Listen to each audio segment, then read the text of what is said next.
शिवाय जगद्गुरु म्हणतात हा अमूल्य असा मानवी देह आपल्याला प्राप्त झाला. या देहाची अपेक्षा स्वर्गाचे देव सुद्धा करतात. इहलोकीचा हा देह देव इच्छिता ती पाय. त्यांनी अपेक्षा करावी स्वर्गातल्या इंद्रचंद्र महेंद्रांनी. इतका अमूल्य मानवी देह प्राप्त झाला. पण हा प्राप्त झाल्यानंतर त्याच्या जीवनाला धन्यता आहे. तो कोणाय म्हणतात कोणाच्या? धन्य आम्ही जन्म आलो दास विठोबाचे झालो. ज्याच्या जीवनात हरिभक्ती आहे, पंढरीची वारी आहे, परमार्थ आहे, पवित्र तुळशीची माळ गळ्यामध्ये आहे, ज्याच्या गळ्यात कीर्तनामध्ये टाळ आहे, त्याच्या जीवनाला धन्यता आहे. धन्य आम्ही जन्म आलो दास विठोबाचे झालो. माणसाचा हा देह प्राप्त झाला, जीवन मिळालं, मनुष्य शरीर मिळालं.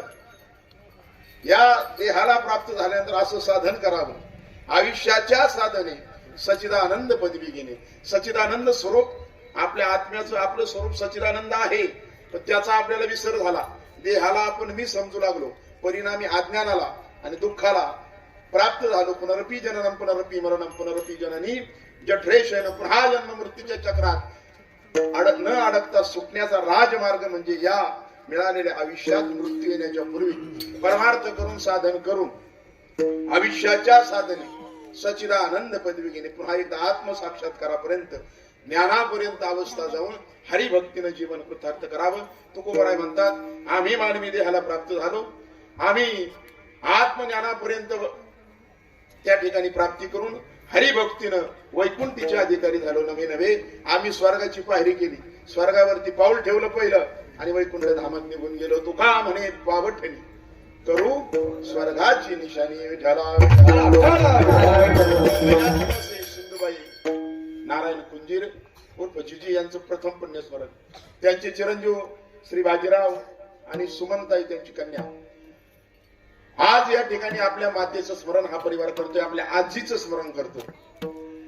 प्रत्येक मुला मुलीचं पुतण्यांचं सुनांचं हे कर्तव्य असतं की जी व्यक्ती आपल्या घरातून गेलेली आहे, वडील असतील, आजोबा असतील, आई असतील, आजी असेल, एक वर्षभरापर्यंत कर्तव्य आपल्या गरुड पुराणानं सांगितलं.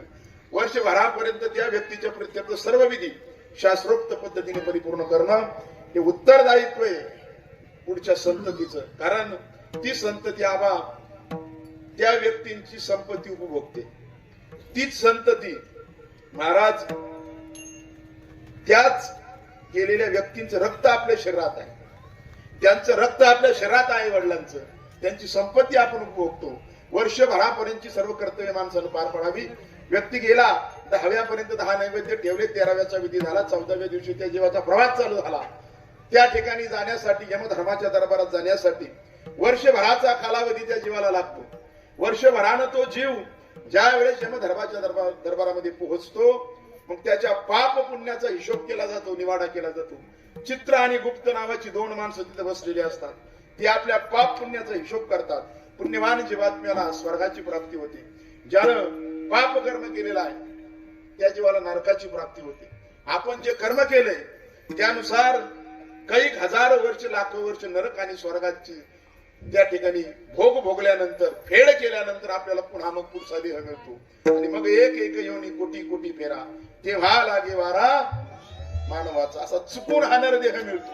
हा निवाडा आहे सामान्य माणसासाठी. सामान्य माणूस जेव्हा मृत पावतो त्याला 1 वर्षाचा कालावधी लागतो. पण हा न्याय हरिभक्ताला लागू होत नाही. ज्याच्या अंतकाळी ज्याच्या नाम आले मुखा तुका म्हणे सुखा पार नाही, त्याला नेण्यासाठी यमाचे दूत नाही, विष्णुदूत येतात. मृत्यू हरिभक्ताचाही होतो त्याच्या देहाचा आणि सामान्य माणूस सुद्धा मृत पावतो. सामान्य माणसाला जाण्यासाठी 1 वर्षाचा कालावधी. दोघांमध्ये फरक आहे. तुकोबराय सांगतात काळ पाहतो उंदीर घेऊन जाई बोका. कैसा काळ लोकाने कासे, कैसा काळ लोकाने कासे,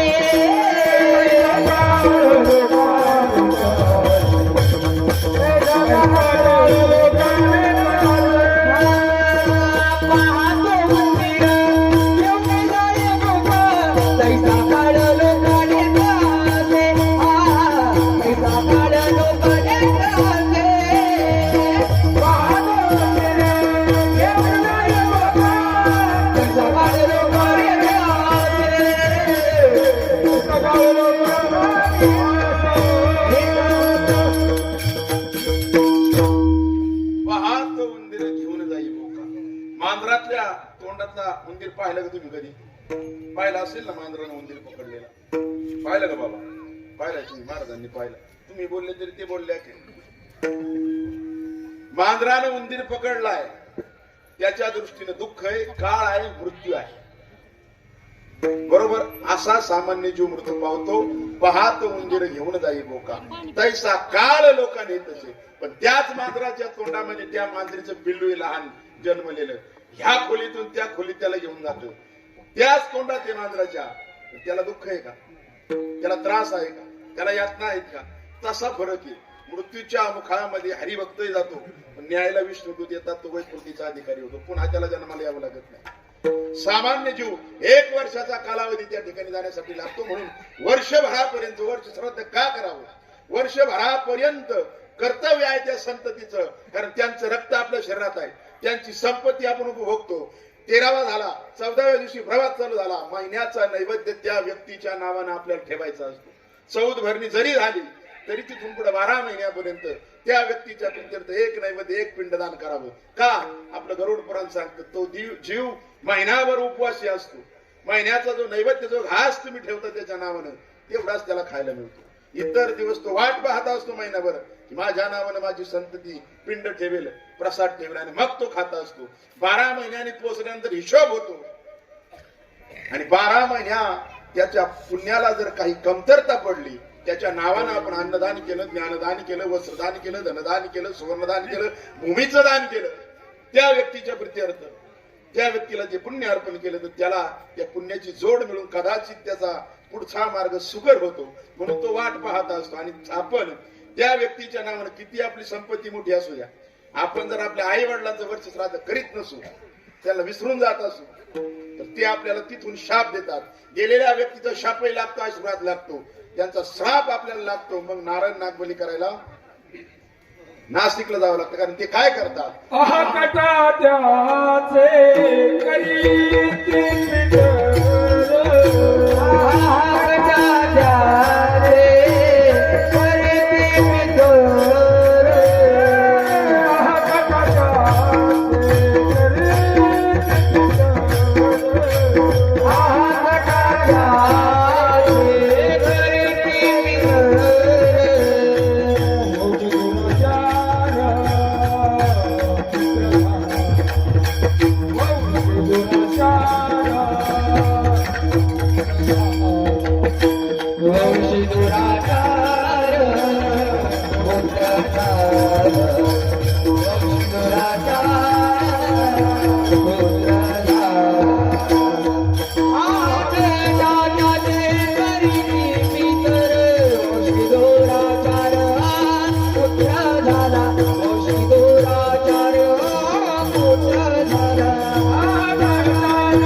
म्हणजे छाती बडून घेणं.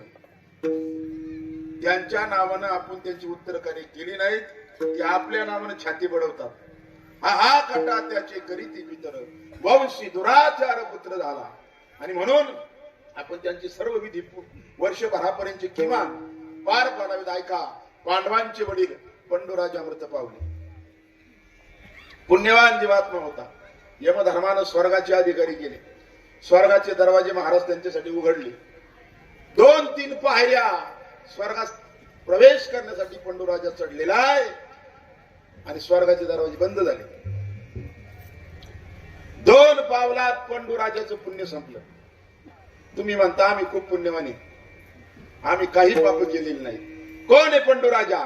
अरे अर्जुनासारखा, युधिष्ठिरासारखा हरिभक्त ज्याचा मुलगा आहे, पतिव्रता कुंती माता, ज्याची पत्नी आहे, जिचं नाव आपण सकाळी सकाळी घेतलं कुंती मातेचं, आपली पाप धुतली जातात. अशी साध्वी पतिव्रता ज्याची पत्नी आहे, नवे भगवान श्रीकृष्णासारखा ज्याचा भाचा आहे, त्या पंडूराजाचं पुण्य 2 पावलात संपलं. महाराज, तुमची आमची काय कथा आहे? दरवाजे स्वर्गाचे बंद झाले, बाहेर राहावं लागलं.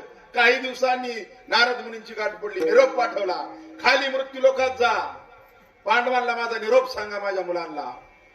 नारद मुनी खाली आले, युधिष्ठिराला सांगितलं पंडूराजासाठी स्वर्गाचे दरवाजे बंद झाले, त्यांच्या नावानं काहीतरी अन्नदान करा, त्यांच्या नावानं काहीतरी वस्त्रदान करा, त्यांच्या नावानं सुवर्णाचं दान करा, त्यांच्या नावानं भूमीचं दान करा, त्यांच्या नावानं द्रव्य दान करा आणि त्यांच्या नावानं ज्ञान दान करा.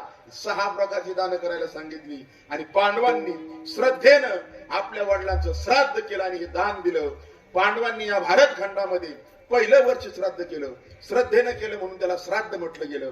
तेव्हापासून आपल्या भारत खंडात वर्ष श्राद्धाची परंपरा आहे आणि आपण जर आपलं इति कर्तव्य संततीने बजावलं, आपल्या वडिलांच्या प्रीत्यर्थ अन्नदानासह ज्ञानदानाचा सोहळा जर ठेवला तर ते आपल्याला आशीर्वाद देतात. तुका म्हणे पितरे आशीर्वाद देती, तुका म्हणे पितरे आशीर्वाद देती, तुका म्हणे पितरे आशीर्वाद देती, तुका म्हणे पितरे आशीर्वाद देती, तुका म्हणे पितरे आशीर्वाद देती, तुका म्हणे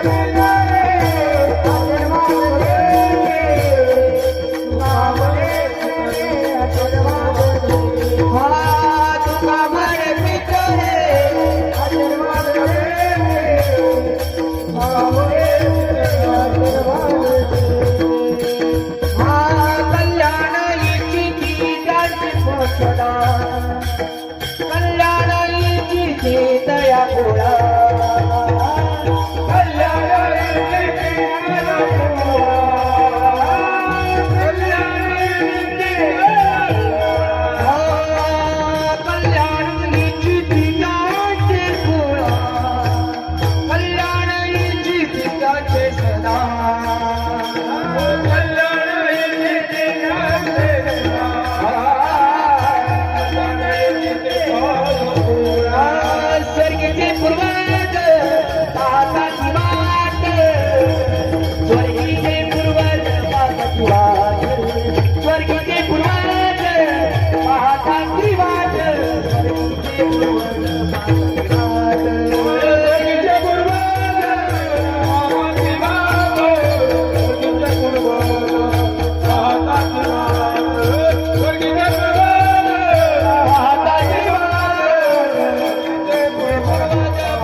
आशीर्वाद देतात. म्हणून हे सर्व विधी आपण पार पाडावे. हा विधी पार पाडत असताना ब्राह्मण काकांना आपण बोलवतो आणि श्राद्धाचा विधी काका करतात. तो विधी करत असताना कदाचित कमतरता महाराज राहण्याची शक्यता आहे. या कलियुगामध्ये दशग्रंथी ब्राह्मण त्या योग्यतेचे मिळणं, कदाचित ब्राह्मण चांगले मिळाले पण त्यात खूप बारकाव आहे. गहना कर्मना गती, कर्माची गती सूक्ष्म आहे. जो यजमान पूजेसाठी बसला, जो मुलगा, त्याला शेंडी असावी लागते, नाही तर विधी पूर्ण होत नाही. आता शेंडी कुठं राहिली बरं, ठेवली स्टाईल मध्ये शेंडी एखाद्याने, पण त्या शेंडीला गाठ मारलेली असावी लागते. ती गाठ मारलेली नसली तरी विधी पूर्ण होत नाही. हातामध्ये आचमन करायला पाणी घेतलं, उडीत बुडेल एवढंच पाणी यावं, त्यापेक्षा जास्त घेतलं तर मद्यपान केल्याचा दोष लागतो, पण विधी तर पूर्ण होतच नाही. पिंड ठेवायचा असा या 2 बोटांनी ठेवायचा, त्याने आपला असा सहज जरी ठेवला तरी विधी पूर्ण होत नाही. त्याच्यावरती पाणी सोडावं, पाणी पिंडावरती सोडताना ह्या अंगठ्याने असं उजव्या सोडायचं, त्याने सहज आपलं असं सोडलं तरी विधी पूर्ण होत नाही. आता सगळं नाही सांगत, असे अनेक बारकावे त्या विधीमध्ये आहेत. पण त्या विधीमध्ये राहिलेली कमतरता भरून काढण्याचं सामर्थ्य ज्ञानदानामध्ये आहे, हरिकथेमध्ये आहे. आणि हरिकथा जर झाली, ज्ञानोबराय म्हणतात दोन्ही पक्ष पाही उद्धरती, म्हणून तिथं राहिलेली कमतरता पूर्ण करण्याचं सामर्थ्य हरिकीर्तनामध्ये आहे. आणि म्हणून हा कुंजीर परिवार या ठिकाणी अन्नदानासह हा वर्ष श्राद्धाचा पुण्यस्मरणाचा सोहळा हरिकथेनं ज्ञानदानानं संपन्न करतोय. म्हणून या परिवाराला धन्यवाद देऊन आता आपण सेवेला प्रारंभ करू. विठ्ठल